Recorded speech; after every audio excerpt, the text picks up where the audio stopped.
Today I'm going to explain an American romance drama film called Cashback.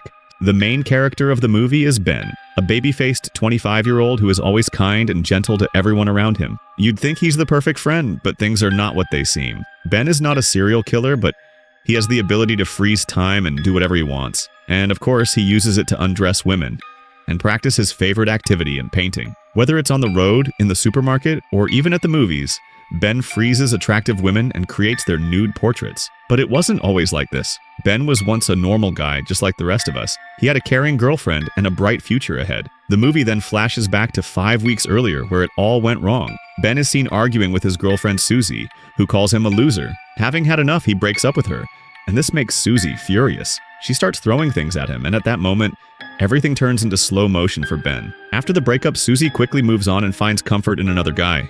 Ben spots them together in the college cafeteria and is crushed. To keep his mind busy, he joins art classes. Since Ben has loved making portraits since he was a child, he effortlessly creates beautiful paintings, impressing even the teacher. Ben is especially skilled at making incredibly realistic portraits of people. But at night, things get really hard. Ben can't seem to get over the breakup. Every time he closes his eyes, he sees Susie, and he slowly becomes unable to sleep at all. The memories of his ex are quietly turning him into a broken, depressed version of himself. Overwhelmed by regret, Ben finally calls Susie and begs her to come back. He apologizes for everything, promising to never let things fall apart again. But despite lowering his pride for her, Susie rejects him and hangs up. This sends Ben into an even deeper, dark place. Over the next few days, he tries everything to pass the time. He reads books, watches movies, and even goes on solo trips to other cities. But when night falls, the sleeplessness kicks back in, making it impossible to focus on anything. So he starts wandering around at night too. One evening, he walks into a local supermarket and notices a job opening for a night shift worker.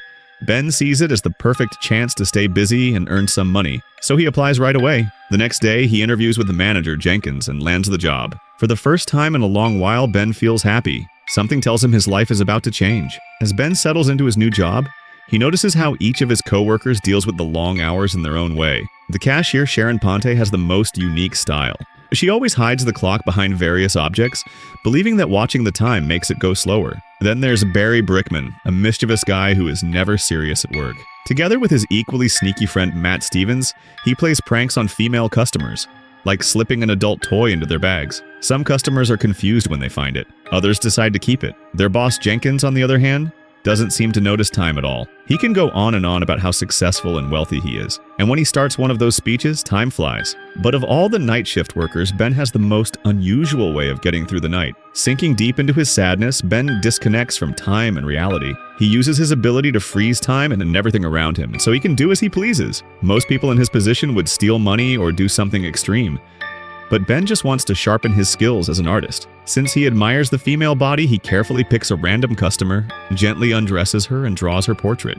He has no bad or inappropriate feelings toward them. He simply doesn't want his passion for art to die. Once he's done, he dresses them back up and snaps his fingers, letting time flow again. This has become Ben's life now. It's not something he's proud of, but at least he's no longer that broken, sleepless person drowning in heartbreak. Little by little, he started moving on from Susie.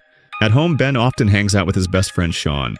The two have known each other since they were kids. Sharon is the complete opposite of Ben. All he ever thinks about is chasing girls. He's apparently visited every strip club in the city. One night during his shift, Ben runs into Sharon in the locker room. He clearly has feelings for her but can't bring himself to say anything. As they talk, the friendly cashier takes a bite out of his sandwich, catching him completely off guard. A small piece of pickle sticks to her cheek, and she awkwardly tries to wipe it off but can't quite get it. Ben steps in and gently wipes it away, creating a sweet, slightly awkward moment between the two. After a while, Sharon says goodnight and heads for the door. Ben wants to freeze time and stay in that moment forever, but by the time he snaps back to reality, she's already gone. Not long after, Matt suddenly pops up from one of the aisles and casually mentions he's going to the movies with Sharon. This hits Ben hard. He wonders why he's always so unlucky with love. He then drifts back to his school days when he fell in love for the first time. She was the smartest girl in the class, the one everyone liked. One day, she got into an accident and hurt her arm and had to wear a heavy cast. Every day, her classmates wrote encouraging messages on it to cheer her up. Ben wanted to do the same, but he was too nervous to even get close to her. Unfortunately, his shyness cost him the chance. A few days later, the girl had her cast removed. Everyone was happy to see her recovered, but when they noticed she had some hair growing on that arm, they started making fun of her. The girl began to cry. That's when Ben stepped in. He took her aside and told her he would be there for her no matter what. The two soon became close friends, and eventually more than friends. One day, the girl walked up to Ben and asked if he wanted to kiss her. Without thinking twice, he said yes. They agreed to meet at their favorite spot that weekend. Ben was overjoyed. It would be his first kiss. He could barely sleep for the next few days. When the weekend finally came, he arrived early and waited all day, but she never showed up. The following day at school, Ben found out the girl had moved to another city with her family. It was the first time he truly felt helpless and heartbroken. Back in the present, Jenkins gathers all his employees and tells them they're going to play a friendly football match against his friends. Ben and the others aren't thrilled, but they have no choice. During the match, the supermarket team gets crushed. None of them know how to play. The other team scores goal after goal, making it 26-0. When Ben has had enough, he freezes time and slips away to the locker room to take a break. But then something strange happens. One of the other players unfreezes himself and walks out. This means Ben is not the only one with this ability. After resting, Ben heads back out and snaps his fingers, letting time resume. In the chaos of the moment, Matt kicks the ball so wildly that it smashes right into Jenkins' face. Jenkins is rushed to the hospital, and everyone else heads home, leaving Ben and Sharon alone. The two stop by a nearby diner and start getting to know each other properly. Ben finds out that Sharon is actually single. Matt was just joking about dating her. She shares her dreams with Ben, and he shares his. Sharon says she's always wanted to meet a painter because she believes they can see the true beauty in things. It's clear the two have real chemistry. After their unofficial first date, Ben walks Sharon home and then awkwardly ruins their first kiss by kissing her on the cheek when she clearly wanted it on the lips. The next day, a bruised and bandaged Jenkins announces he's throwing a birthday party. Sharon asks Ben if he wants to come as her date, and he happily says yes. Later, Jenkins calls the guys into his office and gives each of them tasks to prepare for the party. Ben is assigned with hiring a stripper. He's never spoken to one in his life, but he knows exactly who to call. He asks his best friend Sean for help, promising to bring him along to the party. The two head to a local club where Sean uses his experience to hire someone for the night. The next morning, Ben gets a call from a man who claims to run an art gallery in the city. He says he loves Ben's work and wants to display it. Ben is thrilled that for the first time, someone has truly appreciated his art, but he has no idea it's actually a prank set up by Barry and Matt. That night, Ben gets dressed up and goes to pick Sharon up. The moment she opens the door, he excitedly tells her about the art gallery opportunity. She congratulates him warmly, and the two head off to the party together. When they arrive, the party is already in full swing.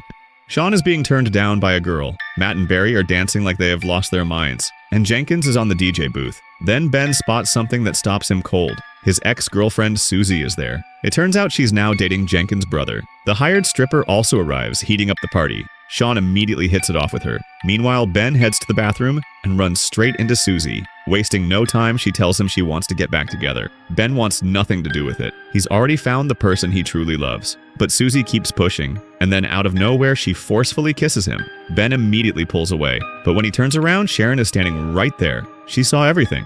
Ben tries to explain it's not what it looks like, but Sharon walks away without a word. Later, Ben goes straight to Sharon's apartment to explain everything, but she's too hurt and angry to listen. When she starts shouting harsh words at him, Ben gets upset and leaves. Once again, he falls back into his world of depression and sleepless nights. The only thing keeping him going is his upcoming visit to the art gallery that supposedly called him. When the day finally arrives, Ben shows up with some of his best work. Just as expected, the gallery owner has no idea who he is, confirming it was all a prank. Defeated, Ben turns to leave, but just before he goes, the owner catches a glimpse of some sketches in Ben's bag.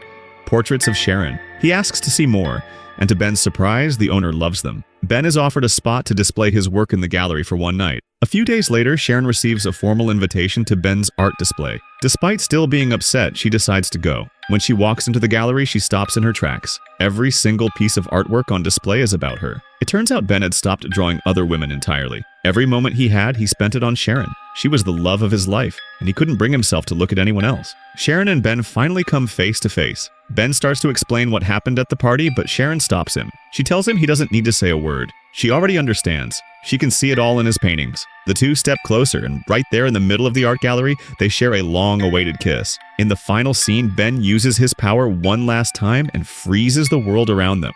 But this time, something is different. Sharon can move too. The two step outside together into the snow, where millions of snowflakes hang still in the air. And there, surrounded by a frozen, magical world, the two lovebirds share one final kiss, ending the movie on a beautiful, happy note.